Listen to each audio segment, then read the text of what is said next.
నమస్కారం. తీర్థయాత్ర కార్యక్రమానికి స్వాగతం. వెంకట అనే నామమే సకల దురిత నివారణం, సర్వ పాపహరణం. లోకాల్ని సముద్ధరణ చేయడానికి, భక్తజనుల సమస్త అభీష్టాల్ని నెరవేర్చడానికి శ్రీహరి శ్రీనివాసుడిగా తిరుమలపై వేంచేసి ఉన్నాడు. కలియుగ వరదునిగా, కలికల్మషాల్ని నిర్మూలించే వెంకట నాయకునిగా స్వామి అవతరించాడు. శ్రీ వెంకటేశ నామం అన్ని మంత్రముల కన్నా ఆది మంత్రం, సకల మంత్రసారం. అలాంటి శ్రీ వెంకటేశ్వరుడు తిరుమలపై వెలసి తన దివ్య అనుగ్రహాన్ని ఎన్నో ప్రదేశాలలో ప్రకటించాడు. అలా స్వామి కరుణకు పాత్రమైన ప్రతి నెలవు పరమ పునీత క్షేత్రాలై అలరారుతున్నాయి. ఆ పరంపరలోనిదే కృష్ణా జిల్లా జగ్గయ్యపేట మండలంలోని తిరుమలగిరిపై వెలసిన శ్రీ వెంకటేశ్వర స్వామి సన్నిధానం. ఈ తిరుమలగిరి క్షేత్ర వైభవ ప్రాభవ ముఖ్యాంశాల్ని నేటి తీర్థయాత్రలో తిలకిద్దాం.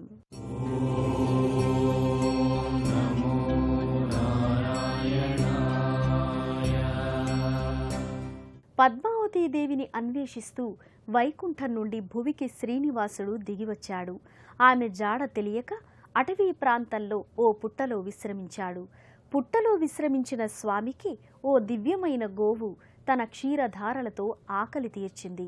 ఈ వృత్తాంతమంతా శ్రీ వెంకటేశ్వర చరితంలో మనం దర్శిస్తాం. అలా స్వామి పుట్టలో విశ్రమించిన పావన సన్నిధి తిరుమలగిరి క్షేత్రం. తిరుమల రాయుడు తిరుమలగిరి సన్నిధిలో పుట్టలో దర్శనమిస్తాడు. వాల్మీకి నివాసాయ శ్రీనివాసాయ అని భక్తులు సభక్తికంగా ఆరాధన చేస్తారు. ఇలాంటి ఎన్నో విశిష్టతలు ఉన్న దివ్యక్షేత్రం తిరుమలగిరి క్షేత్రం. కలడందురు దీనుల ఎడ కలడందురు భక్తజనుల గణముల పాలన్ కలడందురన్ని దిశలను కలడు కలండనడువాడు కలడో లేడో అంటూ ఆర్తిగా పిలుచుకునే అవ్యక్త రూపుడైన స్వామి అంతటా నిండి ఉన్నాడు. ఇంటింటి ఇలవేలుపు కలియుగ ఆరాధ్య దైవం తిరుమల శ్రీనివాసుడు. అడుగడుగు దండాల వానిగా, ఆపద మొక్కుల వానిగా విఖ్యాతి పొందిన తిరుమల నాథుడు భక్తజన సంరక్షణ కోసం సర్వాంతర్యామిగా వెలుగొందుతున్నాడు. ఆ నేపథ్యంలో సాకారమైన సాక్షాత్ వైకుంఠపురమే తిరుమలగిరి క్షేత్రం.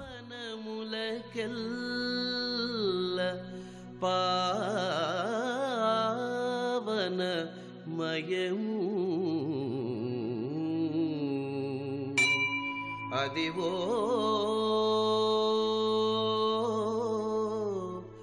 అదివో ఆదిశేషుని వలె పరచుకున్న సువిశాలమైన ఎత్తైన కొండ, కొండపై పచ్చటి వృక్షాలు, ప్రశాంత వాతావరణం, ప్రకృతి రమణీయత ఇవన్నీ తిరుమలగిరి క్షేత్ర ప్రత్యేకతలు. 10,000 శేషుల పడగలమయము అదివో అల్లదివో శ్రీహరివాసము 10,000 కృష్ణానది మహారాష్ట్ర, తెలంగాణ, కర్ణాటక, ఆంధ్రప్రదేశ్ రాష్ట్రాల గుండా ప్రవహిస్తోంది. ఈ నదీ తీరం వెంట ఎన్నో ప్రసిద్ధ దివ్యక్షేత్రాలు వర్ధిల్లుతున్నాయి.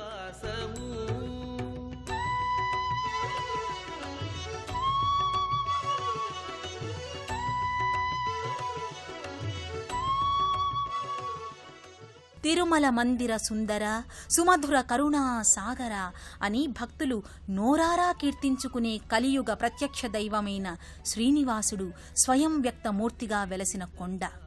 భరద్వాజ మహర్షి ఆశ్రమంగా విఖ్యాతి పొందిన ఈ ప్రదేశం భరద్వాజ మహాముని సంకల్పంతోనే శ్రీనివాసుడు అర్చావతార మూర్తిగా వల్మీకంలో వ్యక్తమయ్యాడని పురాణ గాథ.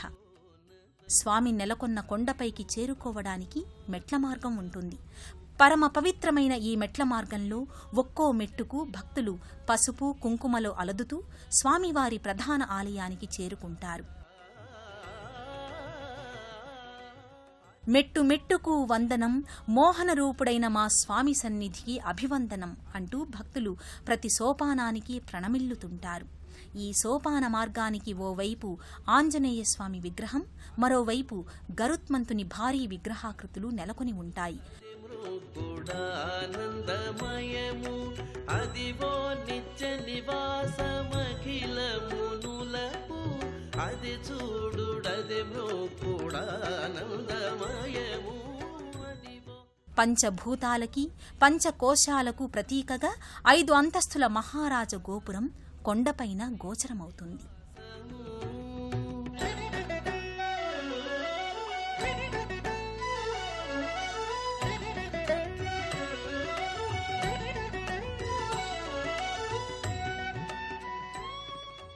శ్రీ వెంకటేశ్వర స్వామి వారికి భక్తి ప్రపత్తులతో రాజా వెంకటాద్రి నాయుడు కొంత భూమిని ధూపదీప నైవేద్యాల నిమిత్తం భూరి విరాళంగా సమర్పించారు.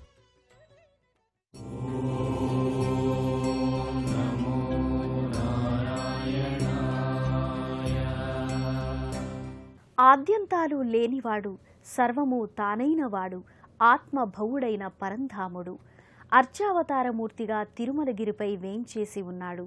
సకల మానవులకు సన్మంగళాలు కలగాలి, లోక కళ్యాణం జరగాలి, సమస్త సృష్టి ఫల పత్ర పుష్పాదులతో సస్యశ్యామలంగా పరిఢవిల్లాలి, జగతి జగజ్జేయమానంగా వెలగాలి.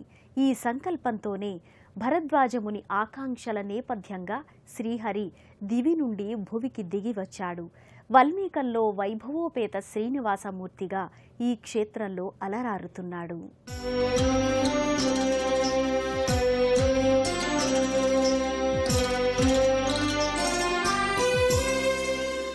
శ్రీ వెంకటేశ్వర స్వామి స్థానక భంగిమలో కటివరద అభయహస్తాలతో, తిరునామంతో, శంఖుచక్రాలతో గర్భాలయంలో నెలకొని ఉండటం సాధారణంగా మనం వీక్షించే దృశ్యం. కానీ ఈ క్షేత్రంలో స్వామి పూర్తి విభిన్నంగా, విలక్షణంగా, వైశిష్ట్యంగా గోచరమవుతాడు. గోవింద గోవిందయని కొలువరే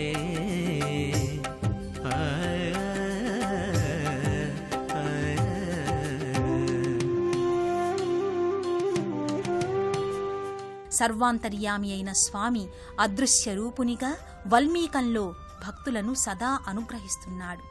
ఈ తిరుమలగిరి క్షేత్రంలో స్వామిని పగటిపూట మాత్రమే భక్తులు సందర్శించుకోవడం ఓ విశిష్టత.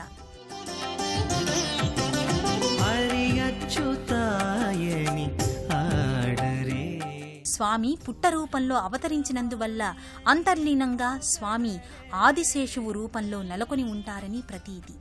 సూర్యోదయం నుండి సూర్యాస్తమయం వరకు మాత్రమే స్వామిని అర్చక స్వాములు, భక్తులు సేవిస్తారు. పురుషోత్తమాయని పొగడరే పరమ పురుషాయని పలుకరే సిరివరయనుచును చెలగరే జనులు. ఈ క్షేత్రం వెంకటేశ్వర స్వామి వారి దీక్షలకు కూడా ప్రసిద్ధిగాంచింది. ప్రతి ఏటా 41 రోజుల మాలధారణతో భక్తులు మండల దీక్ష స్వీకరిస్తారు. చైత్ర పౌర్ణమి నాటికి 41 రోజులు పూర్తి అయ్యే విధంగా ఈ దీక్ష కొనసాగుతుంది.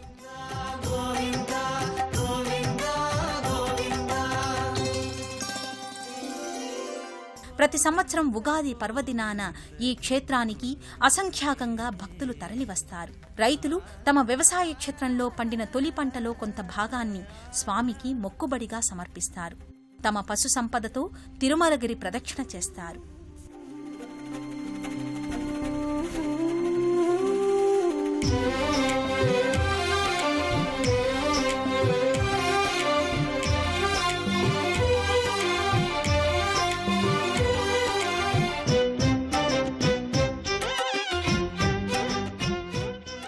ప్రతి శనివారం ఈ క్షేత్రానికి విశేషంగా భక్తులు తరలివస్తారు.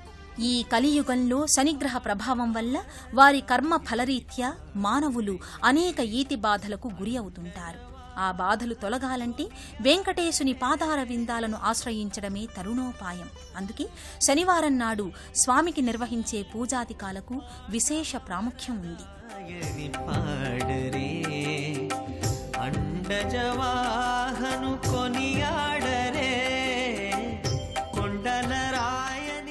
ఈ తిరుమలగిరి రాయుని సన్నిధిలో ఉన్న పలు ఉపాలయాలు, దర్శనీయ స్థలాలకు ఎంతో ప్రత్యేకత ఉంది. శ్రీవారి ఆలయం ప్రక్కనే ఉన్న వరాహమూర్తి సందర్శనం భక్తులకు ఇష్టార్థ సిద్ధిని కలుగచేస్తుంది. అందుకే భక్తులు ప్రదక్షిణ సమయంలో వరాహమూర్తిని సందర్శిస్తారు.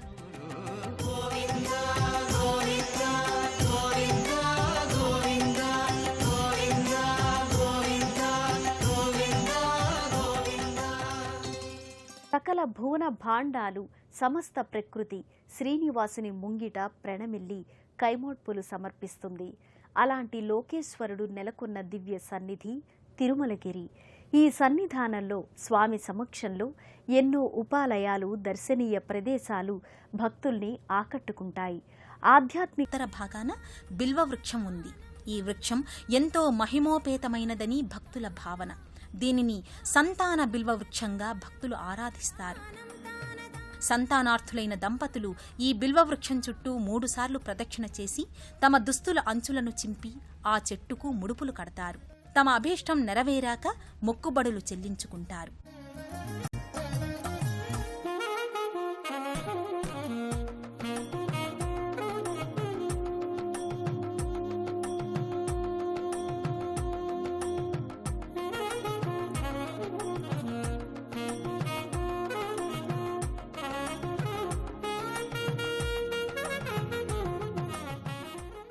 ఇదే నలువులో శ్రీపాద పుష్కరిణి కూడా మరో ఆకర్షణ. జగత్ కళ్యాణదాయకుడైన శ్రీనివాసుడు భరద్వాజముని కోరిక మేరకు తొలిసారిగా దివి నుంచి భువికి పాదం మోపిన ప్రదేశం శ్రీపాద పుష్కరిణిగా భాసిల్లుతోంది. శ్రీవారి వామపాదం కొండపై మోపగానే పాతాళ గంగమ్మ ఉబికింది. ప్రాణాధారమైన జలం సాక్షాత్తు విష్ణుపాదం నుంచి ఉద్భవించింది. తిరుమలగిరి క్షేత్రం నవాంజనేయ సన్నిధిగా కూడా వినుతికెక్కింది. భరద్వాజ మహర్షి ఈ క్షేత్ర విశిష్టతను మరింత ఇనుమడింపచేయడానికి క్షేత్ర పరిరక్షక మూర్తులుగా 9 రూపాలలో ఆంజనేయ స్వామి వారి అర్చావతార మూర్తుల్ని ప్రతిష్ఠించినట్టు స్థల పురాణం. అయితే ప్రస్తుతం 5 స్వరూపాల మూర్తులే కొండపై దర్శనమిస్తాయి. శ్రీరామచరణ సేవా తరంగిణిలో తన జీవితాన్ని ధన్యం చేసుకుని మనల్ని కూడా తరింపచేస్తోన్న పావనమూర్తి ఆంజనేయ స్వామి. భరద్వాజ మహాముని ఈ క్షేత్రంలో 9 ఆంజనేయ స్వరూపాలని ప్రతిష్ఠించినట్టుగా చెబుతారు. కొండకు చేరుకునే మెట్ల మార్గంలో ప్రత్యేకంగా జంట ఆంజనేయ స్వామి మూర్తులున్న హనుమ సన్నిధిని భక్తులు దర్శించుకుంటారు. చిందు వెయ్యరా హనుమంత చిత్రమయాని శుభచరిత, చిందు వెయ్యరా హనుమంత చిత్రమయాని శుభచరిత, అంజని తనయ హనుమ.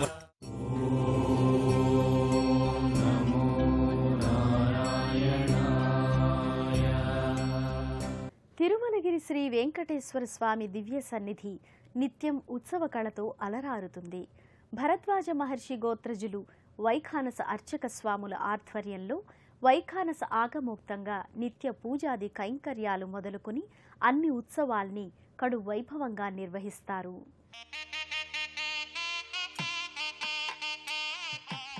ఈ తిరుమలగిరి రాయుని భక్తిపూర్వకంగా ఉత్సవ నేపథ్యంగా సేవించుకున్న వారికి ఇహపర సౌఖ్యం లభిస్తుంది. ప్రతి ఏటా కృష్ణాష్టమి, విజయదశమి, ముక్కోటి ఏకాదశి, ఉగాది వంటి పర్వదినాలలోనే కాకుండా ప్రతి ఏటా చైత్రశుద్ధ పౌర్ణమి నాడు స్వామివారి తిరుకల్యాణ మహోత్సవాన్ని కమనీయంగా నిర్వహిస్తారు. పాంచాహ్నికంగా ఈ బ్రహ్మోత్సవాల వేడుక కొనసాగుతుంది.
విజయవాడ హైదరాబాద్ రూట్లో ఉన్న ఈ తిరుమలగిరికి కంచికచర్ల, నందిగామ, జగ్గయ్యపేట, చిల్లకల్లుల మీదుగా బస్సులలో ప్రయాణించి భక్తులు చేరుకోవచ్చు.